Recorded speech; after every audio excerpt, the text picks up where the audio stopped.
Welcome to Torchlight's Exceptional Parenting Podcast, where we talk with the nation's top experts about today's toughest parenting challenges.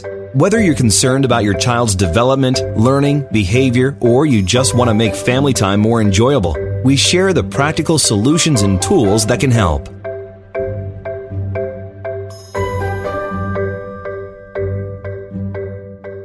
Hello, everyone. Welcome to an all-new episode of the Exceptional Parenting Podcast, brought to you by Torchlight.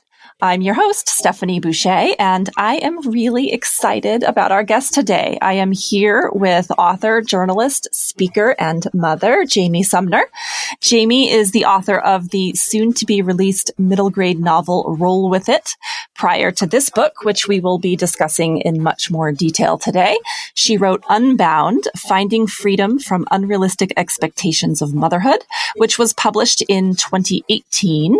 Her essays have appeared in the New York Times and the Washington Post, and she writes and speaks primarily about disability in literature and the inherent beauty in all children. Welcome, Jamie. I'm thrilled to have you on the show. Hi, Stefanie. Thanks for having me. My pleasure. I am so happy you're here today. It's been a while since our last chat. For those of you listening who've been with us for a little while, you may remember that we had Jamie on the show last fall. And in fact, I think it was just about a year ago now. And you had mentioned this book to me then. And I was excited for the release of that all the way back to a year ago. And now I'm more excited that the release date is finally here, which of course you must be also. Congratulations. Thank you. October 1st could not come soon enough. Absolutely. A book release is a huge deal. So I know you must have a lot on your plate right now. But this book, I think, is going to be very important for so many people because it gives a voice to individuals and families who don't often have a voice, especially in youth literature. And just to describe this for our readers a bit here, A Roll With It is a middle grade novel about a girl. You describe her as an irrepressible girl, Ellie, with cerebral palsy, who uses a wheelchair, and she has this big personality and big dreams for her future, but her life takes an unexpected turn when she moves to a new town so that she and her mother can provide care for her aging grandfather with dementia. Jamie, I love that you made Ellie's grandfather and his late life journey a part of her journey in the story, in part because it so perfectly encapsulates what we do here in our organization, which is to support kids facing challenges, the parents who care for them, and the ill or aging family members that they are also providing care for. And because it's so real, so many families and so many parents and caregivers are part of this sandwich generation, so to speak, where they're supporting loved ones on both sides of the age spectrum. They have their kids who need care and their parents who need care, and maybe loved ones of any age in between who may need extra support. So I'd love to know what led you to write this book about this particular child and this particular family. Well, being a mother to a son with cerebral palsy, it's, that life and that line of thinking and what we live day to day naturally contributed to the storytelling and less to the facts of the story and more to the emotional arc of the story, I would say. The relationship between Ellie and her mother is complex as, Ellie's 12 in the novel, and that's that age where you start to kind of fight for your freedom and figure out what that looks like. And that's especially difficult when you need very basic things, things that nobody else your age needs. Ellie has an aide at school, which she just hates having an aide at school. When they moved to a small trailer park in Oklahoma, and they move into their grandparents' trailer, and she goes from being able to maneuver herself in and out of the bathroom to having to ask her mother every time she needs to go to the bathroom. So there's these tensions inherent in that age, and then also the circumstance that Ellie goes into. And when I was, my grandparents moved. I live in Nashville, and my grandparents moved to Nashville when I was probably 10 to be closer to us. And it was great. And then around age 12, my grandfather was diagnosed with Alzheimer's. And I lived through that with my mom, watching her try to help my grandmother navigate that when both of my grandparents were fiercely independent people. Fiercely independent. Yeah. You know, they made their way on their own from the very beginning, and they didn't like asking for help, and they were proud and in good ways. But it became hard when he needed help, and then my grandmother wanted to help him, but didn't want to ask us for help. You know, it's a very complex situation. And I kind of watched it a little bit from the outside, wanting to help, but had no idea how. And so I knew I wanted to tell a story that had Ellie actively trying to help her grandfather. And it's such an interesting multi-generational dynamic that they have in the story, because Ellie's disability is so visible. You know, she's the girl in the wheelchair, but she's sharp. Her mind is sharp. And then she sees her grandfather, who she'll look at him from day to day and not know what she's going to get, because what he's struggling with is not visible. And so you see her wondering, is he going to call me by the right name today? You know, or she'll think she'll have a totally normal, encouraging conversation with him. And then he'll say, "Thanks, Marianne." And he'll call her by her mother's name. You know, so there's all these moving parts in this that you see Ellie wanting to help, wanting to find her independence, wanting to be there for her mother, but her mother's driving her crazy. You know, it's a situation that I think more often than not, people do find themselves in when like you said, they're in that sandwich generation, and you're looking ahead to the people you need to care for in front of you. And then if you're a parent of a child with a disability, you're looking at that too, and your hands are full. Yeah, absolutely. It's a really interesting juxtaposition there, as you mentioned, the visible disability versus the sort of invisible disability. I love that. So, you know, multi-generational households used to be really commonplace, or even the norm, as little as maybe 100 years ago. And of course, they fell out of favor for much of the 20th century. And I think now they're making a comeback as people are living longer, and long-term chronic illnesses seem to be becoming a more common part of the aging process.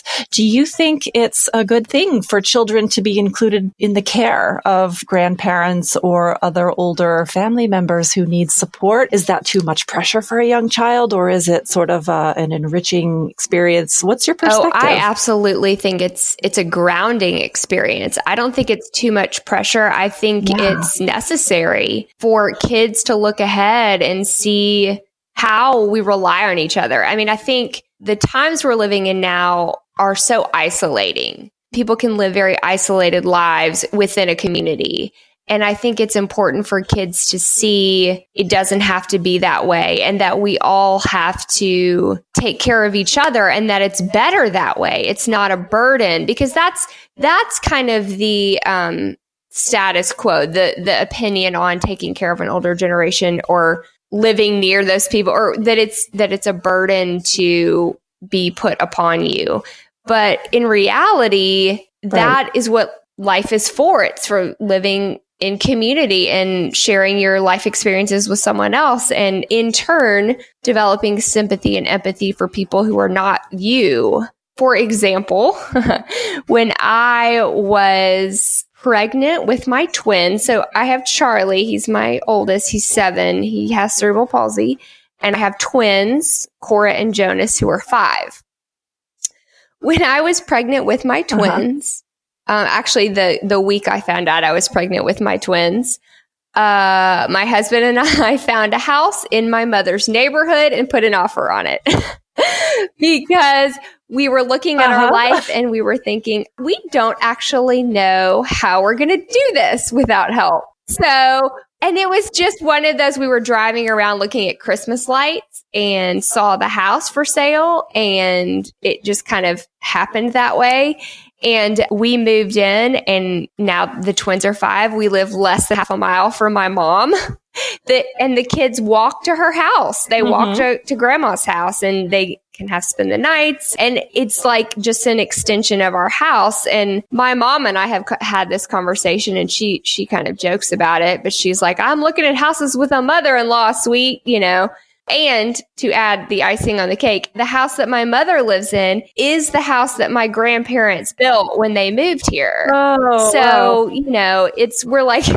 we're in an endless loop. We'll probably end up there eventually. But it's so sweet to see that kind of community that we've developed, and that we can all kind of take care of each other and have us over for dinner. She comes over here. It's wonderful. Yeah, it really is. And I think, when you teach your children the importance of caring for others who need support and help, I think that it also has a way of giving them permission to accept help when they need it. And I think that's important. Like, I think people feel bad about needing to be helped.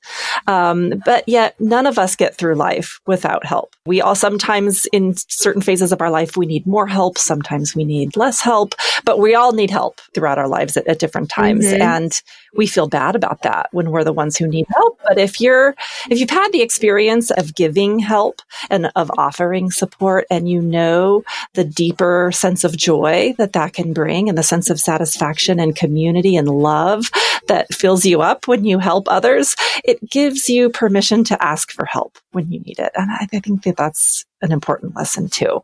Well, and I'll say too, I was just thinking about this as you were saying that, and I hadn't thought about it until now, but in the book, Ellie's mother, you see her in the beginning, and she and Ellie are living on their own in another state, and they seem to be doing okay. They're managing. The mother teaches high school. She's a high school English teacher, and they're hanging in there. But then when they move to Oklahoma and live with her parents, with Ellie's grandparents, you see Ellie's mom come to life in a way that, like, she literally blooms. Like, it's a stressful situation, but she finds her life in this place, in this community, in a way that she didn't have before, and probably would never have taken the time to seek out until she was put in this position and living in this new community. And you literally see her change over the course of the story and find happiness in a way, and peace in a way, now that she is not carrying the burden of everything on her own. And if you looked at it externally, you would think, well, no, she's taking on more by going and trying to both help her father and also take care of her daughter. But in reality, she finds a safe place where she can let some of it go and trust the people around her in a way that she hadn't before, and just be herself. And it's one of those things that if you look at the facts, you would almost think this doesn't make sense. But then when you see how community can change someone, it does. That's amazing. That is really a profound thought. I really love that. And what that makes me think of is something that this is a deeply held belief of mine, is that every challenge in life comes with a gift, and every gift that you get also comes with a challenge. It's like two sides of a coin. And, I don't think life is meant to be necessarily a walk in the park all the time. It's not meant to be easy and effortless, because the challenges that we face and the really hard work that we put in is what makes us human, and it's what makes us grow and develop ourselves. And whenever you do that, when you take on the tough work of life, you get these amazing gifts in return that I think are of equal size. And sometimes you just don't always know what they are when you're right in the moment, but looking back, you can probably see them. So I love that you made that point. Thank you for that. Absolutely. So you've done a lot of writing about motherhood, about overload, feeling overwhelmed, unrealistic expectations. You've talked a lot about mom guilt. Modern caregiving is really tough. What advice would you give to the individuals out there who may be in a position similar to Ellie's mother, who are carrying perhaps multiple loved ones who require a lot of care and support? That's not an easy place to be, but lots of people do it. This is funny. Stefanie, we're just going to have to do a rolling podcast. So I have a nonfiction book coming out in March for parents of children with special needs.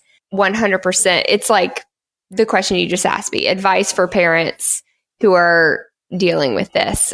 That's Eat, Sleep, Save the World is that book. But the thing that because you hear this question a lot, like, what would you say to somebody else? And probably the biggest answer I would give and the biggest help I can give is to say, you're doing better than you think you are. Because we are all so hard on ourselves because we can see everything we're not doing. We have a running list all the time in our heads of where we aren't adding up either, and we do it in our jobs, but in our, marriage, our interpersonal relationships, but especially when it comes to our children who, if they have special needs or not, and, relationships with our parents, especially if they're aging and not doing well, there's always something you can be doing.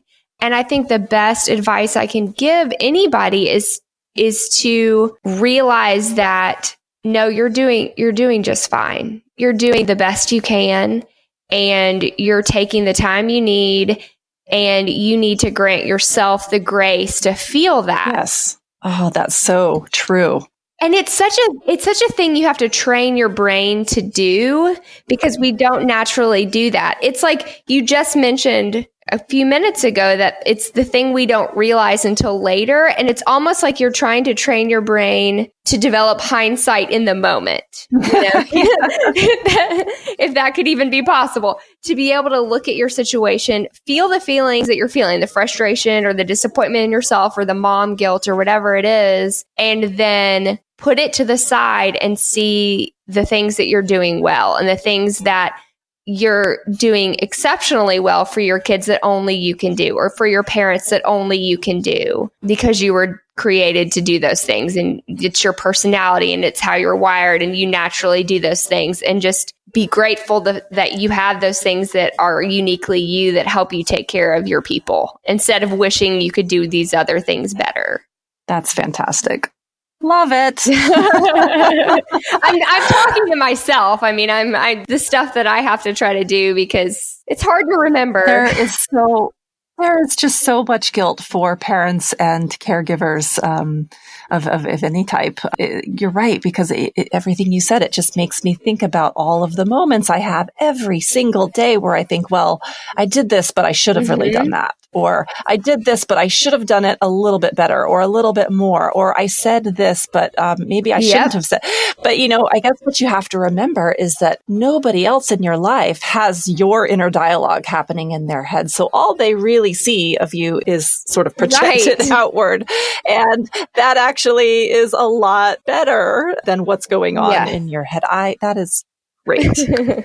So getting back to Ellie, because she is the main character of the book. She's our protagonist. What do you hope people will understand about children with special needs after they read your book, whether or not they have a disability? Because there will be children with disabilities reading this book and many children without disabilities who will be reading the book. Wow.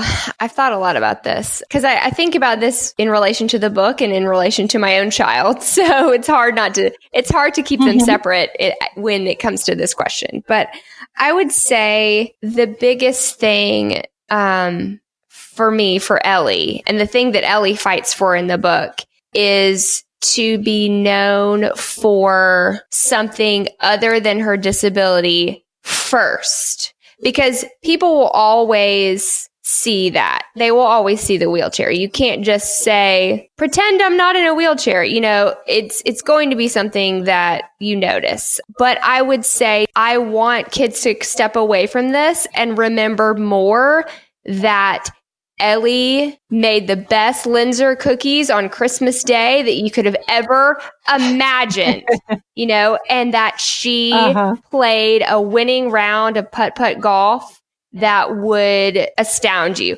and that she's funny, and that she's kind of sarcastic and witty and doesn't take anything from anybody. And that there's so many other things that make her her, that the disability is just one thing. And so kids that read it that don't have a disability, I hope they'll see themselves in her, because they recognize things about her that are like them. She starts at a new school and she goes through all of the uncomfortable, hello, I'm the new kid in middle school phase. She doesn't know where to sit in the cafeteria either. And she doesn't really know how to make friends, or if she really wants to make friends. And she fights with her mother, and she does all the things that anybody else would do. And it doesn't have anything really to do with her wheelchair. It's just the things that every kid has to go through. And that's a big thing that I hope to see in literature that deals with disability. Oftentimes those stories can kind of veer towards this character exists to make your heartstrings, just tug your heartstrings. And it's like this sympathetic bubble cartoon character of a person who basically their whole storyline is to make everyone else's storyline clearer and sharper. But it just didn't. No, it's okay. It's gotta flip somehow to the other side.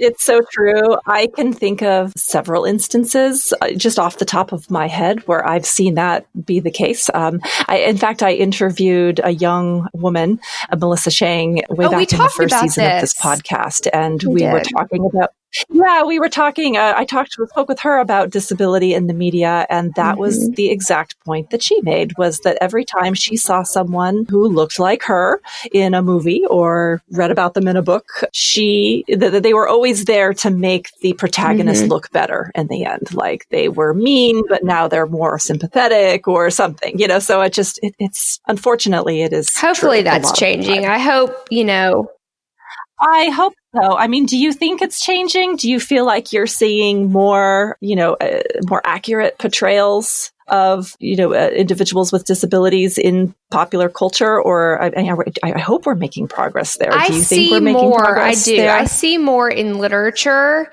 I think we're still trending a little bit towards the old views when it comes to TV, film. I think because it's almost like it makes a more sensational story the other way. I'm not really sure. But I do see that in the books, especially books for middle grade and young adult. I do see a lot of that changing. I think it helps that there's more own voices, stories being told, people who experience it on a daily basis that can tell it in a real way because they live it in a real way. I think that helps. I think, too, I will say this. Librarians and teachers are amazing. They are advocates. They are rock stars. They will fight for the things that they believe kids need to read. And they will push the stories that are real, that are true, that aren't cliche. And they're smart, and they know when something's just trying to hook you and doesn't really address something. And once they find something that is real, they will get it out there. Yes, big applause for the librarians out there. Yes. We love them and we need them.